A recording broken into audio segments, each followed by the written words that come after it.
Hyper Light Drifter adopts a personal touch. From its beautiful world design, enticing music, and fascinating origin story, the personal touch permeates the game at every level. Hi, this is Discussing Games, and I recently had the pleasure of playing through Hyper Light Drifter on my Nintendo Switch for the first time. Upon completing the game, I really struggled to put my finger on just why I enjoyed the game so much, going so far as to make a Reddit post asking my fellow Hyper Light lovers what makes the game so special. Through that, and my own research, I've come to the decision that it's the personality, or the personal touch, the little things that reflect the influences of the game's creator. That's what makes Hyper Light Drifter so special.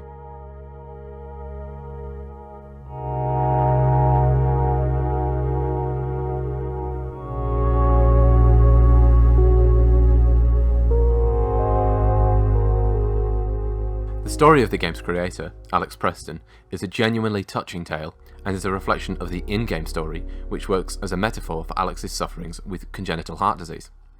Like Preston, the game's main character suffers from a deadly illness which is the driving force of the protagonist's exploration throughout this world. He is looking for a cure. Preston, speaking in an interview, said that he believes that his real-life experience of being constantly at risk of death provides him with a unique perspective on life which has influenced the game's story. In my opinion, that unique perspective is what led to the game's somewhat untraditional ending of the Drifter failing to find a cure for his disease and subsequently dying. Although I'm sure the game's creator wishes that curing his illness was as simple as merely killing a final boss, the cruel reality of life is not so simple. The game reflects that harsh reality and, to my mind, is Preston stating that he has made peace with that harsh reality, and as he says himself, he doesn't live in fear of his death. So although the Drifter cannot cure his illness, by defeating the final boss, the scene showing a dream of a beautiful world without the scourge of judgment illustrates that he can defeat the illness's ability to rule his life. This ending is very mature and notably un-game-like, which makes it all the more impactful, and for that it certainly ought to be commended.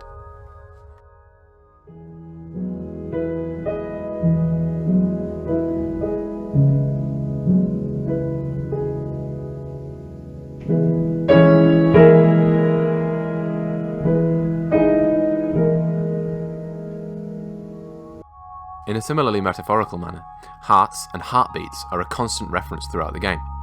This varies from as obscure as the sound that the pillars in the north, east, south and west make following their respective areas' completion, mimicking the steady lub-dub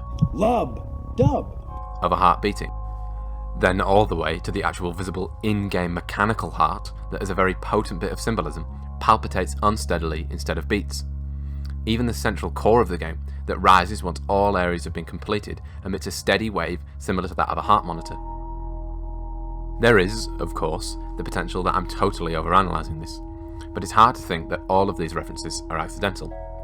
But even if they are, it could simply be a reflection of Preston's subconscious fixation on the beat of a heart. More likely to my mind is that it is purposeful, and I think it's an excellent bit of referential symbolism. I think it's important at this point to recall that I said that the game is a reflection of Preston's personality, and that's its personal touch. And as such, that theme extends beyond merely his heart condition. Another way personality is drawn through the game is the influence of other games.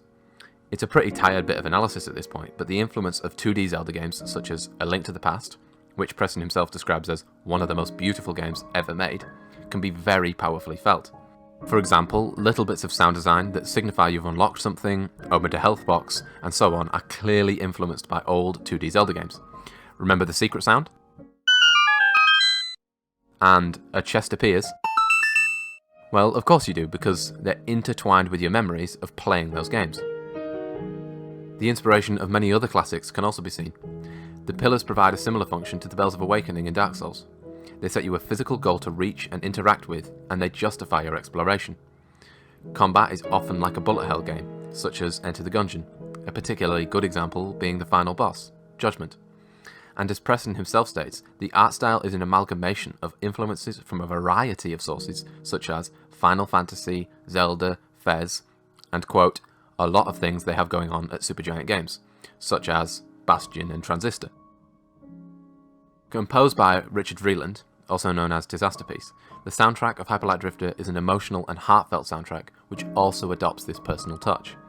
Songs such as Panacea meaning cure-all, again referring to the theme of illness within the game, remind me of famous classical tracks like Raindrop by Frédéric Chopin or Clair de Lune by Claude Debussy. The soundtrack is adaptive. The music carefully changes depending on the circumstances, for example, in different regions of the game.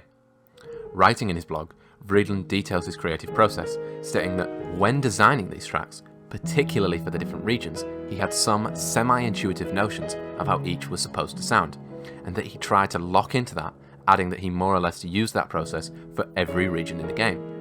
Similar to all other elements in the game, that personal touch can be felt. As Vreeland states, Preston was heavily involved in the creative process of the soundtrack, and similar to Preston, Vreeland, quote, got really into Miyazaki Nausicaa manga during development. Piano-heavy tracks, around 100 of them, are the basis from which Vreeland composed the game's soundtrack. He states that, at first, he was creating pieces that were around 16 chords long. However, these were too complicated with too many parts, and in the end, he and Preston decided on a much more simple 3-chord theme. And I think it's this simplicity that allows the soundtrack to be so deep.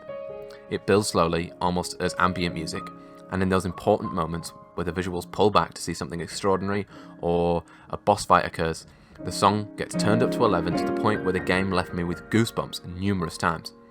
I think the game's soundtrack is actually so awe-inspiring because through its simplicity, it actually manages to convey more emotion than text ever could. This is a running theme in the game, as all of the information and emotion is conveyed without the use of dialogue or even text. Storytelling is exclusively done through world design, images and events that take place, and is effectively taking that Souls-like or minimalist method of video game storytelling to an even greater extent. NPCs, instead of text, will often provide a series of 3 images to tell their story. These are typically sad tales of how they ended up where they are now, and it amazes me how these images can convey so much emotion without actually providing details beyond visuals.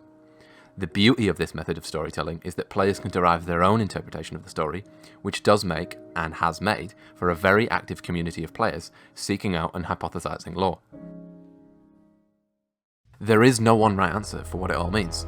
I'm sure some people will disagree with the ideas that I posed at the beginning of this video. But that's the beauty of this type of game. Nobody has all the right answers. This is the type of storytelling that I think is unique to gaming, and alongside Dark Souls, I think Hyper Light Drifter stands as a shining example of it. The story of Hyper Light Drifter is an amazing one, because of its personal touch. It's one we can all sympathise with. One guy, against all odds, setting out to make a game, and succeeding big time. It reminds me of the time that I heard that 2 guys in Australia made Hollow Knight, one of the biggest indie successes of the last 5 years.